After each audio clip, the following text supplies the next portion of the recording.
دووشەوە گەنجانی خێل لە خۆنەدیوی دەڤەری ڕاپەڕین خەویان لە خۆیان حرام کردووە و دێنە سەر جادە و دەنگی ناڕەزایی هەڵدەبڕن. دوێنێ شەو لە قەڵاتزێ پێرێ شەو لە ژاراوە. جارێک دەڵێن بێموچەیی و هەژاری و نەداری هاتۆتە بینەقاقامان. با کاربەدەستان و حکوومەت بێنە هانامان و لەم وەزا دەربازمانکەن. جارێکیش دەڵێن کاکە بەخوا هیچمان ناوێ، بەس لێمان گەڕێن ڕێگای هەندەران بگرینە بەر و بە قەولی خۆیان بە دوای ژیانێکی باشتردا بگەڕن. ئێمە زۆر هەوڵماندا لایەنێک وەربگرین بەرپرسیارەتی هەڵبگرێت، بەڵام بەڕاستی هیچ کەس وەڵامێکی دروست و حسابی نەداینەوە.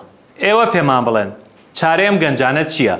دەستەوەژنۆ دانیشن و چاوەڕێ بکەن فریشتەیە بێ لەم وەزە دەربازیان بکات، یان بارگەی خەم هەڵبگرن بەڵام ئەم جارە نەگەڕێنەوە بۆ کوردستان، لە کوردستان بڕۆنە دەر و ڕێگای هات و نەهات بگرنە بەر، یانیش بەڕاستی قۆلی هیممەت و مەردایەتی هەڵماڵن لەم نیشتیمانە پان و فراوانە بگەڕێن هەرچۆنێ بێ کارێک بۆ خۆیان دەست و پێ بخەن و ژیانێک بۆ خۆیان و خێزانەکەیان دەستەبەر بکەن.